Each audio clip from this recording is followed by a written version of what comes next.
नहमदुहु व नुसल्ली अला रसूलिहिल करीम अम्मा बाद औज़ु बिल्लाहि मिनश शैतानिर रजीम मिन हम्ज़िही व नफ़्ख़िही व नफ़्सिही।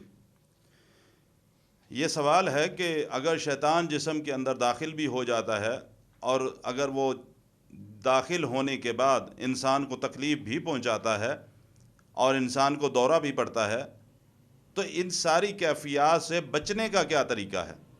दीन इस्लाम इस बारे में क्या रहनुमाई करता है? और यहाँ जो अगली बात सवाल करने वाले ने लिखी कि इंसान नमाज भी पाबंदी के साथ पढ़ता हो, रमज़ान के रोज़े भी रखता हो और बाकी काम भी हद्दुल वसा व शरीयत के मुताबिक करता हो, तो क्या फिर भी उसको ये तकलीफ़ लाहक हो सकती है? सवाल तवील है, इसकी वजाहत के लिए भी वक़्त दरकार है। सबसे पहली बात, कोई भी मुसलमान अगर वो 5 वक़्त का नमाजी है तो वो उसके ज़हन में ये बात नहीं होनी चाहिए कि मैं नमाज 5 वक़्त की पढ़ता हूँ, अब शैतान मुझे कोई तकलीफ़ नहीं पहुँचा सकता। उसकी वजह कि नमाज एक फ़रीज़ा है जो अल्लाह ताला ने हमारा ज़िम्मा लगाया है कि हम रोज़ की 5 वक़्त की नमाज अदा करें।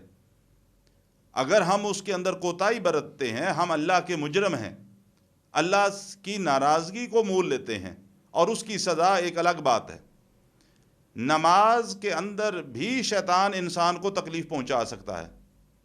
मैंने गुज़श्ता से पेवस्ता सवालात के जवाबात जब दिए तो उसमें एक सवाल यह था कि एक सहाबी ने अल्लाह के रसूल सल्लल्लाहु अलैहि वसल्लम से शिकायत की कि या रसूलल्लाह सल्लल्लाहु अलैहि वसल्लम, मैं नमाज की हालत में मुझे वसवसात आते हैं।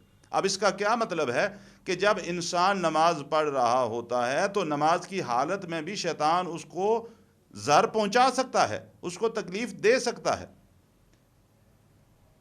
तो इसका मतलब यह है कि नमाज एक फ़रीज़ा है, एक इबादत है। तो फिर हमें शैतान से बचने का क्या तरीका है? हम किस तरीके से शयातीन से बच सकते हैं? उसका वाहिद तरीका है कि हम खुद भी और अपने घर वालों को भी सुबह और शाम के अज़कार सिखाएं, जो अल्लाह के नबी सल्लल्लाहु अलैहि वसल्लम सुबह और शाम अज़कार किए करते थे। हमें अपनी औलादों को उसकी पाबंदी करवानी चाहिए और वो अज़कार हमें खुद याद करने चाहिए, हमें खुद भी वो अज़कार पाबंदी के साथ पढ़ने चाहिए।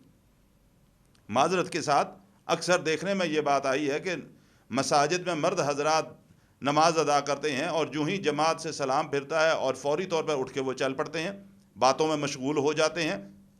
मुसलमानों की अक्सरियत वो अज़कार नहीं करती।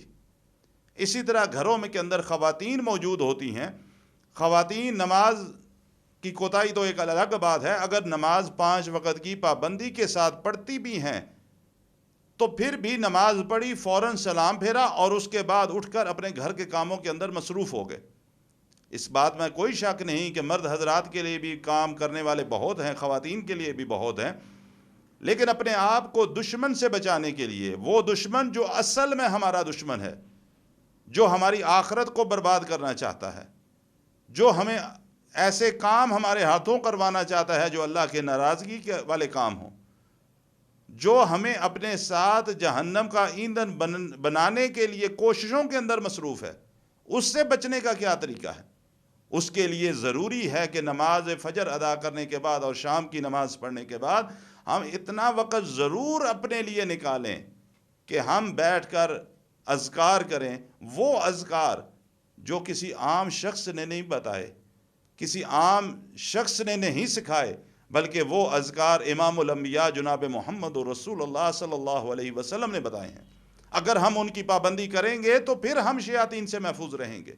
अगर उसकी पाबंदी नहीं करेंगे तो मैं समझता हूँ हम किसी बहुत बड़े धोखे के अंदर मुब्तला हैं कि हम शैतान बात करते हैं कि हम शैतान को नुकसान पहुँचा लेंगे, हम शैतान को की बात पर अमल नहीं करेंगे, हम अल्लाह के हुक्म के मुताबिक ज़िंदगी बसर के, ये एक हम धोखे के अंदर मुब्तला हैं। हमें चाहिए कि हम सुबह और शाम के अज़कार की पाबंदी करें। जब हम वो करेंगे तो इंशाअल्लाह ताला हम शैतान के शर से महफूज रहेंगे। और वो अज़कार कौन से हैं? वो अज़कार जो अल्लाह के रसूल सल्लल्लाहु अलैहि वसल्लम ने ख़ुद भी किए और उम्मत को भी सिखाया। अल्लाह ताला मुझे भी और आपको भी तौफ़ीक़ अता फ़रमाए कि हम आमाल उस तरीके के मुताबिक करें जो तरीका अल्लाह के रसूल सल्लल्लाहु अलैहि वसल्लम ने हमें बताया है।